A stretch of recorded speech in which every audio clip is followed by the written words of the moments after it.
Iran और Israel की लड़ाई अब खतरनाक मोड़ पर पहुंच गई है। मामला इस हद तक बिगड़ चुका है कि बात परमाणु हथियारों तक चली गई है। इसको लेकर दुनिया भर में चिंता खड़ी हो गई है। इजराइल का पूरा मुद्दा भी इसी बात पर है कि ईरान परमाणु बम बनाने के काफी करीब है और अगर वो इसे बना लेता है तो इजराइल के अस्तित्व पर संकट आ जाएगा। दोनों देशों के बीच जारी युद्ध के बीच रूस के राष्ट्रपति व्लादिमीर पुतिन ने ईरान को एक चौंकाने वाला प्रस्ताव दिया है। TV9 की रिपोर्ट की माने तो पुतिन चाहते हैं कि ईरान अपना यूरेनियम रूस को सौंप दे ताकि इस तनाव भरे माहौल में किसी भी तरह की एटमी तबाही से बचा जा सके। रिपोर्ट में यह भी दावा किया गया है कि ऐसा प्रस्ताव ईरान को रूस पहले भी दे चुका है, लेकिन अब जब जंग काफी भयानक रूप लेता जा रहा है और काफी तेज हो गया है तो इस प्रस्ताव को रूस ने एक बार फिर रखा है।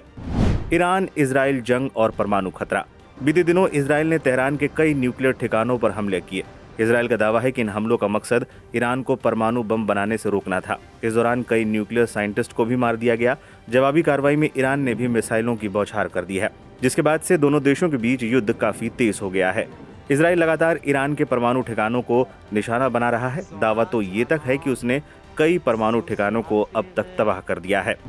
ईरान इजराइल के बीच पुतिन बनना चाहते हैं मध्यस्थ। क्रेमलिन ने सोमवार को साफ किया कि रूस इस मुद्दे पर मध्यस्थता करने को तैयार है। इससे पहले अमेरिका के राष्ट्रपति डोनाल्ड ट्रंप ने भी पुतिन को मध्यस्थ बनाने का सुझाव दिया था। ट्रंप ने खुद इसकी जानकारी दी थी। ट्रंप ने कहा था कि राष्ट्रपति पुतिन ने मुझे जन्मदिन की शुभकामनाएं देने के लिए फोन किया था। इस दौरान ईरान को लेकर भी बात हुई। Aim right, achieve big. At KR Mangalam University, we provide you the platform to turn your dreams into reality.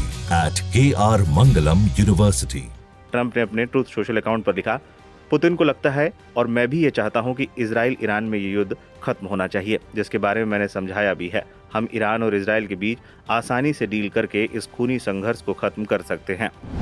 अब IAEA को जानकारी नहीं देगा ईरान। ईरान ने संयुक्त राष्ट्र की न्यूक्लियर एजेंसी IAEA को कहा है कि अब वो अपने एटमी कार्यक्रम की सुरक्षा से जुड़ी कोई नई जानकारी साझा नहीं करेगा। ईरान का कहना है कि जब तक ठिकानों पर हमले हो रहे हैं और IAEA चुप है तो उसे भी अब IAEA को कोई अपडेट देना जरूरी नहीं लगता।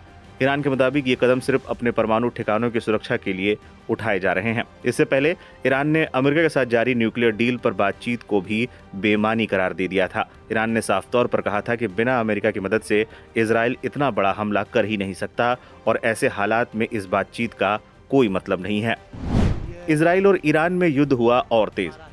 इजराइल और ईरान के बीच मिसाइल हमले, साइबर युद्ध और प्रॉक्सी ग्रुप्स के जरिए झड़पें तेज हो गई हैं। सोमवार को इजराइल ने तेहरान में कई अहम ठिकानों पर निशाना बनाया था, जिनमें सरकारी मीडिया स्टूडियो तक शामिल थे। इजराइल ने फिर कहा है कि ईरान परमाणु बम बनाने के बेहद करीब पहुंच चुका है, जो इजराइल के लिए बड़ा खतरा हो सकता है। इस जंग में अब तक 200 से ज्यादा ईरानियों और 20 से ज्यादा इजरायली लोगों की मौत हो चुकी है। 4 दिनों से जारी इस जंग के खत्म होने के आसार फिलहाल तो दिखाई नहीं दे रहे हैं। इजराइल के प्रधानमंत्री बेंजामिन नेतन्याहू ने भी तेहरान को बड़े हमलों की धमकी दी है। वहीं ईरान ने भी इजराइल को दिन में रात बना देने की चेतावनी दी है।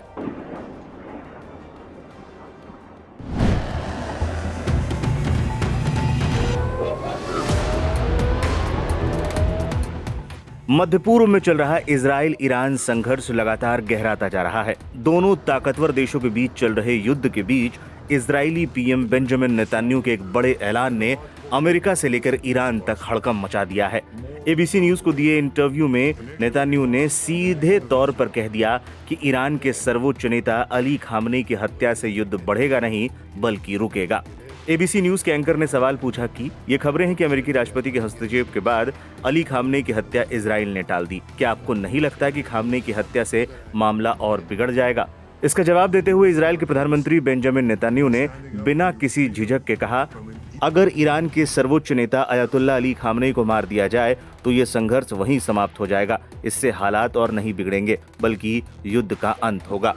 जब उनसे पूछा गया कि क्या इजराइल खामनेई को निशाना बनाने की योजना बना रहा है तो नेतन्याहू का जवाब था, हम वही कर रहे हैं जो जरूरी है। मैं डिटेल्स में नहीं जाऊंगा, लेकिन हमने उनके शीर्ष परमाणु वैज्ञानिकों को निशाना बनाया है। ये मूल रूप से हिटलर की परमाणु टीम है। नेतन्याहू का बयान इसलिए भी खतरनाक है क्योंकि हाल में ही एक रिपोर्ट सामने आई थी कि इजराइल खामनेई को मारने की योजना बना चुका था, लेकिन अमेरिकी राष्ट्रपति डोनाल्ड ट्रंप के मना करने पर इजराइल ऐन वक्त पर पीछे हट गया। अमेरिकी प्रशासन इस युद्ध में राजनीतिक रसूख रखने वाले व्यक्ति को मारने से इजराइल को रोक रहा है। उधर नेतन्याहू जिद पर अड़े हुए हैं। नेतन्याहू के इस बयान के बाद ईरान में राजनीतिक और सैन्य हलकों में हड़कंप मच गया है। ईरानी मीडिया और सरकारी सूत्रों ने इसे सीधा युद्ध का ऐलान बताया और चेतावनी दी है कि यदि ईरान के सर्वोच्च नेता को कोई भी नुकसान पहुंचाने की कोशिश की गई तो उसका जवाब ऐतिहासिक और विनाशकारी होगा। इजराइल की पहली प्लानिंग अमेरिका के कारण नाकाम। Aim right, achieve big. At KR Mangalam University, we provide you the platform to turn your dreams into reality. At KR Mangalam University. Netanyahu का ये बयान ऐसे समय में आया है जब हाल में ये बात सामने आ चुकी है कि इजराइल खामने को मारने की पूरी योजना बना चुका है। सूत्रों के मुताबिक इजराइल के पास खामने को निशाना बनाने का सुनहरा मौका था, लेकिन अमेरिकी राष्ट्रपति डोनाल्ड ट्रंप ने इस योजना को मंजूरी नहीं दी। अमेरिका ने अब तक युद्ध में सीधे हस्तक्षेप करने से दूरी बनाए रखी है। हालांकि वो इजराइल को मिसाइल डिफेंस में मदद लगातार दे रहा है, लेकिन जब बात खामनेई को मारने की आई तो अमेरिकी प्रशासन ने इजराइल को साफ शब्दों में कह दिया, नहीं अभी नहीं। इस संदेश ने इजराइल को आक्रामक रणनीति से पीछे हटने पर मजबूर कर दिया। विश्लेषकों का मानना है कि अमेरिका फिलहाल युद्ध को सीमित रखने और क्षेत्रीय विस्फोटक हालात से बचने की कोशिश कर रहा है, लेकिन नेतन्याहू के हालिया बयान अगर खामनेई मारा गया तो ये युद्ध वहीं खत्म हो जाएगा से साफ है कि इजराइल अब और रुकने को तैयार नहीं है। इजराइल और ईरान में युद्ध हुआ और तेज। इजराइल और ईरान के बीच मिसाइल हमले, साइबर युद्ध और प्रॉक्सी ग्रुप्स के जरिए झड़पें तेज हो चुकी हैं। सोमवार को इजराइल ने तेहरान के कई अहम ठिकानों को निशाना बनाया, जिनमें सरकारी मीडिया स्टूडियो तक शामिल थे। इजराइल ने फिर कहा है कि ईरान परमाणु बम बनाने के बेहद करीब पहुंच चुका है, जो इजराइल के लिए बड़ा खतरा हो सकता है। इस जंग में अब तक 200 से ज्यादा ईरानियों और 20 से ज्यादा इजरायली लोगों की मौत हो चुकी है। 4 दिनों से जारी इस जंग के खत्म होने के आसार फिलहाल तो दिखाई नहीं दे रहे हैं। इजराइल के प्रधानमंत्री बेंजामिन नेतन्याहू ने भी तेहरान को बड़े हमलों की धमकी दी है। वहीं ईरान ने इजराइल को दिन में रात बना देने की चेतावनी दी है।